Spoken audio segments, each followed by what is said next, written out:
Kanchipuram వకుడా silks నాణ్యత మా ప్రాధాన్యత. మదీనాగూడ, మియాపూర్, హైదరాబాద్ లో త్వరలో శుభారంభం.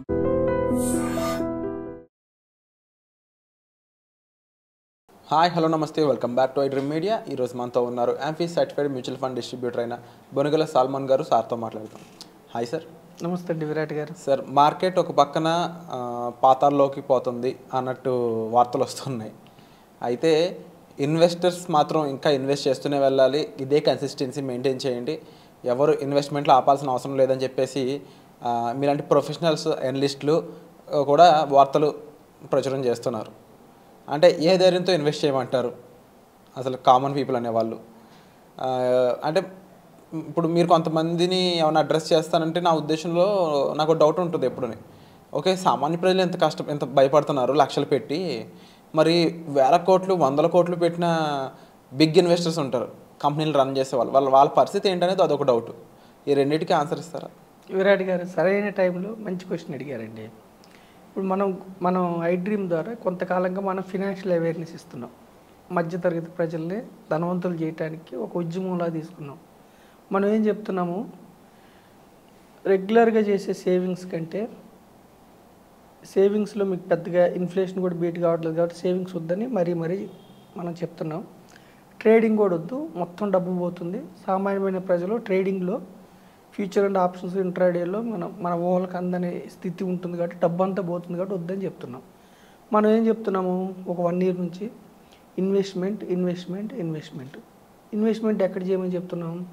రియల్ ఎస్టేట్లో ఇన్వెస్ట్మెంట్ చేయాలంటే పెద్ద మొత్తంలో డబ్బు కావాలి కాబట్టి రియల్ ఎస్టేట్మెంట్లో చేయలేని వాళ్ళు కూడా చదువు లేకపోయినా, పెద్ద ఉద్యోగాలు లేకపోయినా, ఫ్యామిలీ బ్యాక్గ్రౌండ్ లేకపోయినా కొంచెం చిన్న మొత్తంలో కూడా కంపెనీస్లో ఓనర్షిప్ తీసుకుంటే మీరు ధనవంతులు అవుతారని మనం అవేర్నెస్ ఇస్తున్నాం.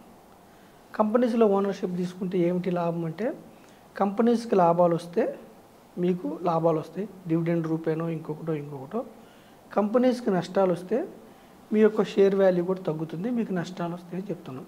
దీన్ని అవాయిడ్ చేయడానికి మనం ఏం చెప్తున్నామంటే విరాట్ గారు, stay for long term. Short పీరియడ్లో మీకు నష్టాలు వస్తాయి మనం చెప్తున్నాం. ఇప్పుడు ఎవరైతే 7 నెలల క్రితం నుంచి స్టార్ట్ చేశారో వాళ్ళకి నష్టాలు 20%, 30% కూడా వస్తున్నాయి. సో మనం ఏం చెప్తున్నాము, ఈక్విటీస్లో ఒకటే మంత్రం. ఈక్విటీస్ అంటే కంపెనీలో ఓనర్షిప్కి ఒకటే మంత్రం ఏమిటంటే, మీ మొత్తం డబ్బులు పోగొట్టుకోకూడదంటే ఫస్ట్ థింగ్ ఏంటంటే ఒకే కంపెనీలో పెట్టకుండా గ్రూప్ ఆఫ్ కంపెనీస్లో మీరు ఓనర్ కావాలి. ఒక కంపెనీలో పెడితే ఆ కంపెనీ పెరిగితే విపరీతమైన డబ్బు వస్తుంది, ఆ కంపెనీ ఒకవేళ నష్టపోతే విపరీతంగా నష్టపోతారు. అందుకని మనం ఏం చేస్తున్నాం, దీన్ని అవాయిడ్ చేయడానికి గ్రూప్ ఆఫ్ కంపెనీస్లో మీరు ఓనర్ గండి. ఒక కంపెనీలో కాకుండా ఒక 50 కంపెనీలో ఓనర్ గండి. 50 కంపెనీలో మీరు ఓనర్ అయితే ఏమిటంటే రిస్క్ తగ్గుతుంది. రెండోది మనం ఏం చెప్తున్నామంటే విరాట్ గారు, షార్ట్ పీరియడ్లో ఎప్పుడు కూడా స్టాక్ మార్కెట్లో ఈక్విటీస్లో కంపెనీల ఓనర్షిప్లో స్టాక్ మార్కెట్లో డబ్బులు తగ్గొచ్చు, పెరగచ్చు. తగ్గినప్పుడు విపరీతంగా తగ్గొచ్చు. ఎందుకంటే మన యొక్క ప్రతి కంపెనీ యొక్క ఉత్పత్తి, ఆ కంపెనీ ఏమి ప్రొడ్యూస్ చేస్తుంది వస్తువులు, లేదంటే ఆ కంపెనీ ఏమి సర్వీసెస్ ఇస్తుంది, ఆ కంపెనీ ప్రొడ్యూస్ చేసే ఉత్పత్తులు అమ్ముకోవటం వల్ల నెట్ ప్రాఫిట్స్ వస్తే ఆ కంపెనీకి లాభాలు వస్తాయి. కంపెనీకి ప్రాఫిట్స్ వస్తే ప్రజలు లేదా సంస్థలు ఆ షేర్లు కొనాలని ఇష్టపడతాయి, పెరుగుతాయి. సర్వీసెస్ బాగున్నా అంతే. కానీ షార్ట్ పీరియడ్లో ఏమిటంటే కంపెనీకి లాభాలను బట్టి కాకుండా ఎప్పుడు కూడా ఒక కంపెనీ యొక్క లాభాలను బట్టే ఆ కంపెనీ యొక్క స్టాక్ పెరగటమా తగ్గటమా ఉంటుంది. షార్ట్ పీరియడ్లో ఏమైందంటే విరాట్ గారు, కంపెనీకి లాభాలను బట్టి కాకుండా తుమ్మినా దగ్గినా అంటే ఎలాంటి వార్త వచ్చినా స్టాక్ మార్కెట్లో అంటే క్యాపిటల్ మార్కెట్లో కంపెనీ యొక్క ప్రైస్, షేర్ వాల్యూ మూవ్మెంట్ అవుతూ ఉంటుంది. ఇప్పుడు ప్రపంచ దేశాల ఎకానమీ అంతా అమెరికా మీద ఆధారపడి ఉంటుంది. అమెరికా ప్రపంచానికి పెద్దన్న లాంటి వాళ్ళు. ఎక్స్పోర్ట్ కానీ ఇంపోర్ట్లు కానీ మొత్తం అమెరికా ఎకానమీ మీద డిపెండ్ అయి ఉంటుంది. కాబట్టి అమెరికా ట్రంప్ తీసుకునే డెసిషన్స్ బట్టి కూడా మన యొక్క మార్కెట్స్ ఆధారపడి ఉంటాయి. రెండవది ఏమిటి, FIL ఫారిన్ ఇన్స్టిట్యూషనల్ ఇన్వెస్టర్స్ అంటే విదేశాల్లో ఉండే మ్యూచువల్ ఫండ్స్, విదేశాల్లో ఉండే ఇన్సూరెన్స్ కంపెనీస్, విదేశాల్లో ఉండే centralised banks, proprietary funds, pension funds, charitable trust, వీళ్ళందరూ మన దగ్గర పెద్ద మొత్తంలో ఇన్వెస్ట్ చేసి గత 20 ఏళ్ళ నుంచి విపరీతంగా లాభాలు పొందారు. గత 5 ఏళ్ల నుంచి విపరీతంగా లాభాలు పొందారు. అయితే ఎఫ్ఐఐలు మన మార్కెట్ నుంచి వెళ్ళిపోతే ఎక్కువ అమ్ముతారు కాబట్టి, నంబర్ ఆఫ్ షేర్స్ ఎక్కువ అమ్ముతారు కాబట్టి మన మార్కెట్స్ బాగా డౌన్ అవుతాయి. వాళ్ళు కొంటే మన మార్కెట్స్ బాగా పెరుగుతాయి. సో ఎఫ్ఐఐలు కీలక రోల్ పోషిస్తారు. ఈ 2 కారణాల వల్ల మన 7 నెలల నుంచి డౌన్ అవుతుంది. ఇక్కడ సామాన్యమైన ప్రజలను మనం ఎందుకు అయినా ఇన్వెస్ట్ చేయమని చెప్తున్నామంటే, ఓనర్షిప్ అనేది ఎప్పుడు కూడా స్టాక్ ప్రైస్, స్టాక్స్ని మ్యాథమెటిక్స్గా పెరిగింది తగ్గింది అన్నట్టు చూడకుండా, ఓనర్షిప్ ఎప్పుడు కంపెనీ యొక్క ఫండమెంటల్స్, టెక్నికల్స్ చూసి మంచి కంపెనీస్లో ఓనర్షిప్ తీసుకుంటే దీర్ఘకాలంలో మీకు వెల్త్ క్రియేట్ అవుతుంది. మనం ఏం చెప్తున్నాం, గ్రూప్ ఆఫ్ కంపెనీస్లో ఓనర్షిప్ తీసుకుంటే మీకు వెల్త్ క్రియేట్ అవుతుంది. మనం గత ఎపిసోడ్లో ఏం చెప్పాము, ఎప్పుడైతే ఫాల్ వచ్చిందో బిగ్గెస్ట్ ఫాల్ నెక్స్ట్ 1 ఇయర్లో రికవర్ అవుతుంది. అంటే మార్కెట్స్ అనేవి, స్టాక్ మార్కెట్స్ అనేవి జస్ట్ మన ఇండియన్ ఎకానమీకి సూచిక అంతే. ఏ దేశంలో అయినా స్టాక్ మార్కెట్ బలంగా ఉందంటే ఆ దేశం యొక్క ఎకానమీ బలంగా ఉన్నట్టు. ఏ దేశంలో అయినా స్టాక్ మార్కెట్ కుప్పకూలుతూ ఉందంటే ఆ దేశం యొక్క ఎకానమీ కొంచెం అంత బాగలేదన్నట్టు.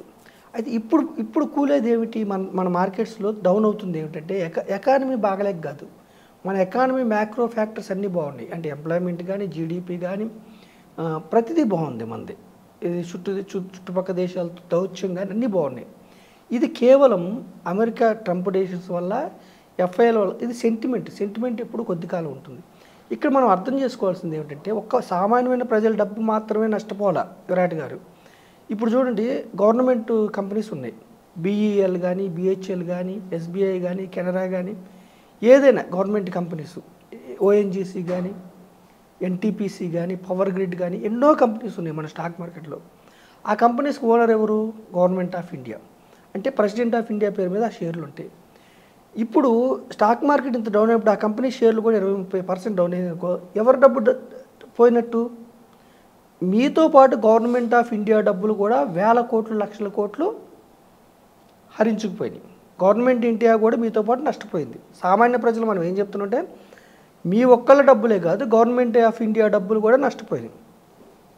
ఓకేనా, వెల్ అండ్ గుడ్. 2, మన దేశంలో రిచెస్ట్ పర్సన్స్ అంబానీ కానీ, అదానీ కానీ, టాటాలు కానీ, రతన్ టాటా గారు లేకపోయినా వారసులు ఉంటారు, టాటాలు కానీ, అజీం ప్రేమ్జీ గారు కానీ, ఓకేనా, విరాట్ గారు, ఇలా డాక్టర్ రెడ్డిస్, అంజిరెడ్డి గారు కానీ, కిమ్స్ ప్రమోటర్ కానీ, అపోలో ప్రమోటర్ కానీ. ప్రమోటర్స్ అంటే ఒక కంపెనీలో ఎక్కువ షేర్ ఉన్న వాళ్ళని ప్రమోటర్ అంటారు. ప్రమోటర్స్ది 50 to 60, 70% కూడా ఉంటుంది వాట.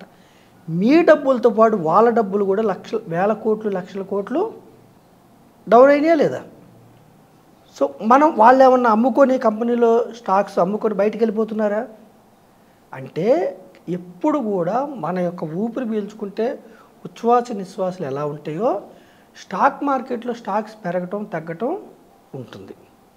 అయితే మనం ఇక్కడ చెప్పేది ఏమిటంటే విరాట్ గారు, మనకు సామాన్యమైన ప్రజలకి మీ ఒక్కళ్ళ డబ్బులే కాదు, గవర్నమెంట్ ఆఫ్ ఇండియా డబ్బులు తగ్గినాయి. మన దేశంలో ఉన్న ప్రమోటర్స్, అంటే ఇప్పుడు మనకి జొమాటో స్థాపించారు, జొమాటోలో ప్రమోటర్ ఎవరైతే కనిపెట్టారు, ప్రతి కంపెనీకి ప్రమోటర్ డబ్బులు తగ్గినాయి. మన లెవెల్లో మనకు తగ్గితే వాళ్ళ లెవెల్లో వాళ్ళకి తగ్గినాయి, వేల కోట్లు, లక్షల కోట్లు. కానీ వాళ్ళు ఏమన్నా కంపెనీ యొక్క వ్యాపారాన్ని వదిలేసి వెళ్ళిపోతున్నారా? వదిలేసి వెళ్ళట్లేదు. ఎప్పుడు కూడా కంపెనీస్ పనిచేసేది వాళ్ళకి ప్రాఫిట్స్ బాగా రావాలి, వాళ్ళు గ్రోత్ అవ్వాలి, వచ్చిన ప్రాఫిట్స్ని డివిడెండ్స్ షేర్ హోల్డర్స్ పంచాలి, వాళ్ళతో పాటు షేర్ హోల్డర్స్ని కూడా ఎకానమిక్గా డెవలప్ అవ్వాలని కంపెనీస్ పనిచేస్తాయి. సో మనలాంటి సామాన్య మానవులు నష్టపోకుండా ఉండాలంటే ఏం చెప్తున్నాం అంటే మనం విరాట్ గారు, ఒకటే కంపెనీ 2 కంపెనీలు 3 కంపెనీలు మీరు పెడితే మీ డబ్బులు చాలా వరకు నష్టపోయే అవకాశం ఉంటుంది. రెండోది, స్ట్రాంగ్ కంపెనీస్, పెద్ద కంపెనీస్, ఫండమెంటల్స్ లేనివి, టెక్నికల్గా స్ట్రాంగ్గా లేనివి, వ్యాపారం బాగలేనివి, పెన్నీ స్టాక్స్, చిన్న స్టాక్స్ కొనుక్కుంటే మీ డబ్బులు పోయే అవకాశం ఉంటుంది. కాబట్టి ఆర్డినరీ ప్రజలు మనం ఏం చెప్తున్నామంటే, ఒక కంపెనీ 2 కంపెనీలు కాకుండా group of companies, Nifty 500, Nifty 50, Nifty mid cap index, Nifty Sensex 30, group of companies. అంటే మీ యొక్క రిస్క్ను బట్టి మీరు తీసుకుంటే, ఇప్పుడు టాప్ మోస్ట్ 30 కంపెనీస్ ఫండ్ తీసుకున్నారు, టాప్ మోస్ట్ 30 కంపెనీస్ని ఇన్వెస్ట్ చేశారు. భారతదేశంలో టాప్ మోస్ట్ 30 కంపెనీలు దివాలా తీస్తే మాత్రమే మీ డబ్బు పోతుంది. మరి ఇప్పుడు పోలేదంటే 6 నెలలు అంటే షార్ట్ పీరియడ్లో అప్ అండ్ డౌన్స్ ఉంటాయి. దీర్ఘకాలంలో ఎప్పుడు కూడా ఎన్ని ఒడిదుడుకులు అన్నా రానివ్వండి, ఎకానమీ ముందుకెళ్తుంది. పైగా మన భారతదేశ economy 5th largest economy in the world. మనకున్న బిగ్గెస్ట్ అడ్వాంటేజ్ ఏమిటంటే విరాట్ గారు, పాపులేషన్ 140 crore పాపులేషన్. దానికి మించిన బిగ్గెస్ట్ అడ్వాంటేజ్ ఏంటంటే మోర్ దాన్ 50% యూత్ మన దగ్గర. యూత్ ఎప్పుడు కూడా యూత్ ఉంటే వాళ్ళకి ఎంప్లాయ్మెంట్ వెంటనే ఉద్యోగాలు రాగానే కన్సంప్షన్ ఎక్కువ ఉంటుంది. బైకులు కానీ, ఇల్లులు కానీ, కార్లు కానీ. యూత్ అనేది biggest resource in our country. పెద్ద వనరులు మన దేశంలో. స్టేబుల్ గవర్నమెంట్ ఉంది. భూమి 7th లార్జెస్ట్ ల్యాండ్ విషయంలో ఏది మనకి నెగిటివ్గా లేదు. సో మనం ఏం చెప్తున్నాం, ఈ షార్ట్ పీరియడ్ ఫాల్ని మీరు భయపడి మీ యొక్క కంపెనీలో స్టాక్ని ఎప్పుడు కంపెనీలో ఓనర్షిప్ లాగా చూడాలి.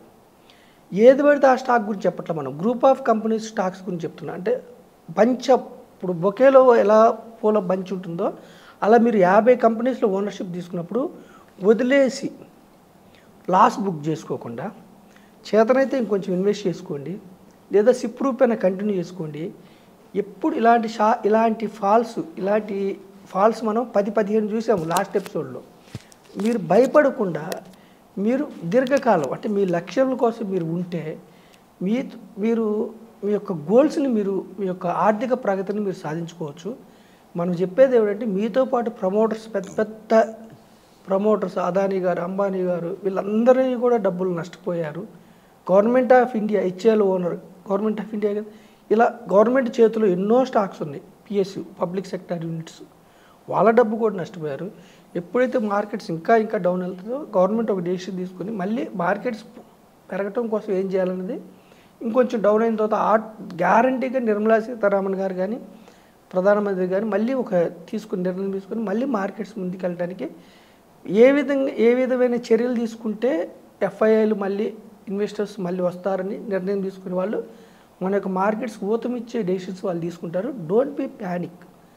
షార్ట్ పీరియడ్లో అప్ అండ్ డౌన్స్ ఉంటాయి. ఇవి మనం కోవిడ్ తర్వాత ఎవరు కూడా ఫాల్ చూడలేదు కాబట్టి భయపడుతున్నారు, ఇంత ఫాల్ చూడలేదు కాబట్టి. Don't be panic, stay invested. Group of కంపెనీలో ఓనర్ అయ్యి సేవింగ్స్ కాకుండా, ట్రేడింగ్ కాకుండా మీరు ఓనర్షిప్ తీసుకొని లాంగ్ రన్లో మీరు ఒక డీసెంట్ రిటర్న్ జనరేట్ చేసుకునేలాగా మీరు ఆలోచన చేయండి. చిన్న స్టాక్స్, లాభాలు లేని స్టాక్స్ 5,000 స్టాక్స్ ఉంటే అన్నీ కాకుండా top most 500, top most 200, top most 100 ఇలాంటి వాటిలో మీరు ఓనర్షిప్ తీసుకుంటే మీరు ఎంపవర్ అవడానికి అవకాశం ఉంటుంది. Wonderful sir. సో ఒక మంచి ఇన్ఫర్మేషన్ అయితే మా ముందు తీసుకొచ్చారు. ఇలాంటి మార్కెట్, ఇలాంటి ఒడిదుడుకులు ఉన్న టైంలో మీరు ఇచ్చిన ఇన్ఫర్మేషన్ ధైర్యంగా అనిపిస్తుంది చాలామందికి.